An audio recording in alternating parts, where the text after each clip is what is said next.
High friends Pankaj नलबागத்தில் Deepavali sweet recipe பார்க்க போறோம். फर्स्ट टाइम சேனல் பார்க்குறவங்க மறக்காம சேனலை சப்ஸ்கிரைப் பண்ணிக்கங்க. நம்ம சேனல்ல தீபாவளி ஸ்பெஷல் ஸ்வீட் கண்டினியூஸா வந்துட்டு இருக்கும். மிஸ் பண்ணாம பாருங்க. இப்போ இந்த ரெசிபி எப்படி பண்றதுன்றதை பார்க்கலாம்.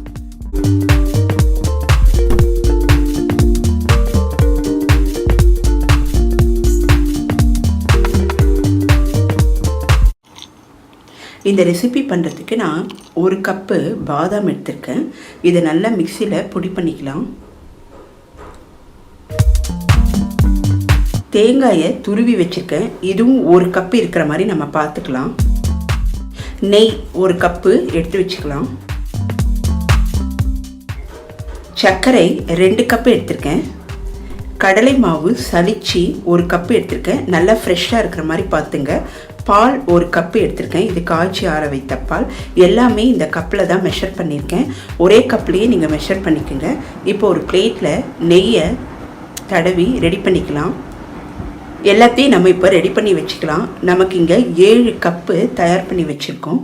இப்போ ஒரு கரேட்டி நான்ஸ்டிக் பேன் எடுத்திருக்கேன். இதில் நான் சலித்த கடலை மாவை சேர்த்துக்கிறேன். அடுப்பை சிம்மில் வச்சுட்டு பச்சை வாசனை போகிற அளவுக்கு நல்லா வறுத்துடலாம். இந்த கடலை மாவில் பச்சை வாசனை போகணும், அந்த அளவுக்கு நல்லா வறுத்துடலாம்.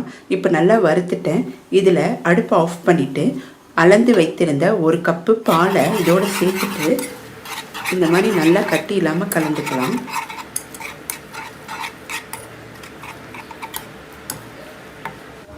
ரெண்டு கப்பு சர்க்கரை சேர்த்துக்கலாம். இப்போ அடுப்பை ஆன் பண்ணிக்கலாம். நல்லா மிக்ஸ் பண்ணிடலாம்.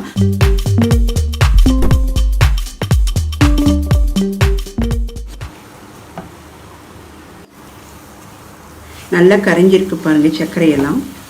இந்த டைமில் நம்ம துருவிய ஒரு கப்பு தேங்காவை சேர்த்துக்கலாம்.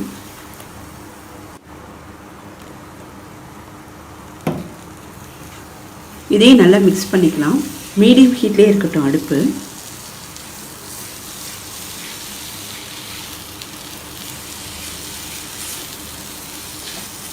நல்லா ஈவனாக மிக்ஸ் பண்ணிக்கலாம்.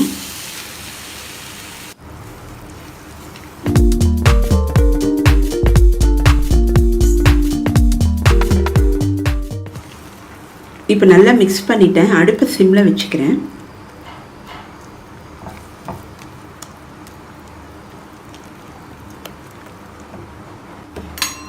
இப்போ நம்ம பொடித்த பாதாமை சேர்த்துக்கலாம். இதுவும் ஒரு கப்பு இருக்குது. ஆக்சுவலாக இந்த இடத்துல உங்களுக்கு பாதாம் இல்லை அப்படின்னா நீங்கள் கவலைப்பட வேண்டாம். பாதாமுக்கு பதிலாக நீங்கள் 3 கப்பு சர்க்கரை சேர்த்துங்க. இப்போ நான் ஒரு கப்பு அளந்து வைத்திருந்த நெய் சேர்த்துக்கிறேன். நெய் நல்லா ஒரு கப்பு இருக்கிற மாதிரி பார்த்துக்கலாம். இப்போ நல்லா மிக்ஸ் பண்ணிடலாம்.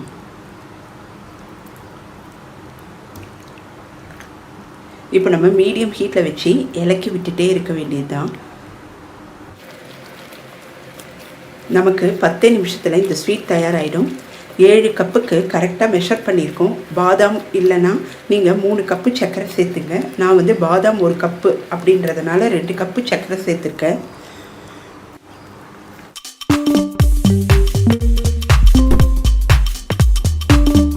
இப்போ ஆல்மோஸ்ட் முடிஞ்சிருச்சு. இந்த டைமில் சிம்மில் வச்சுட்டு 1/4 டீஸ்பூன் ஏலக்காய் தூள் சேர்த்துக்கலாம்.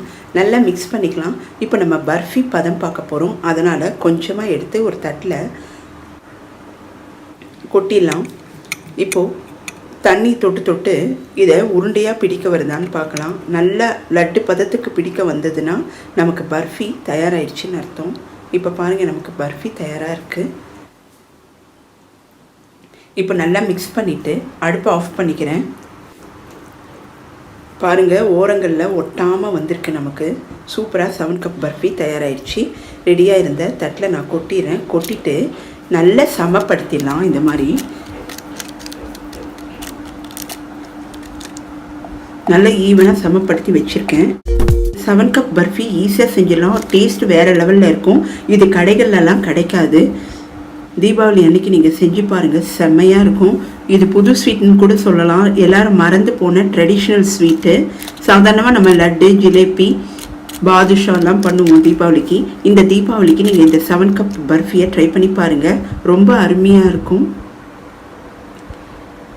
இப்போ நல்லா இதை ஆற விட்டுடலாம். ஒரு 5 மணி நேரத்துக்கு டிஸ்டர்ப் பண்ண வேண்டாம்.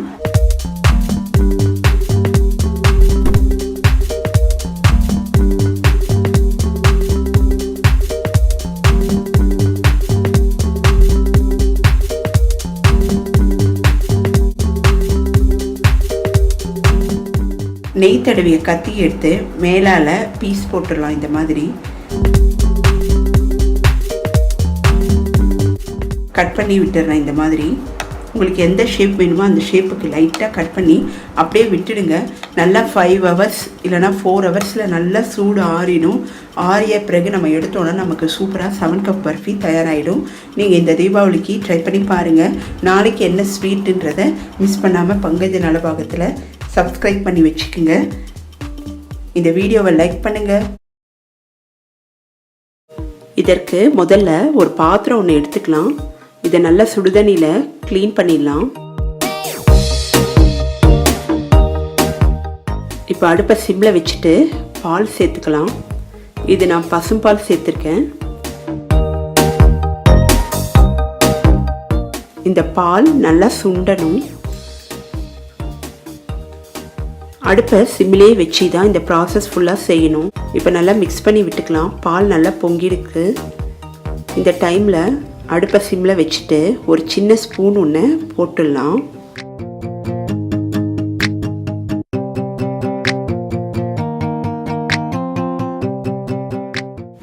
இந்த ஸ்பூன் எதுக்கு போடுறோம் அப்படின்னா அடி பிடிக்காமல் இருக்கும், டைமும் நமக்கு சேவ் ஆகும்.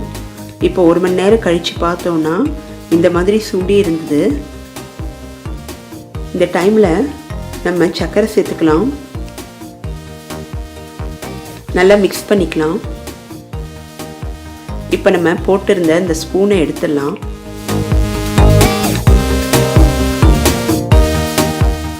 இன்னும் 15 நிமிஷத்தில் நமக்கு இந்த ஸ்வீட் தயாராகிடும். நம்ம இப்போ கைவிடாமல் மிக்ஸ் பண்ணிக்கலாம். கொஞ்சமாக நெய் விட்டுக்கலாம். இதுக்கு நெய் அதிகமாக தேவை கிடையாது. இப்போ அடுப்பை சிம்மில் வச்சுட்டு நம்ம இலக்கி விட்டுக்கலாம்.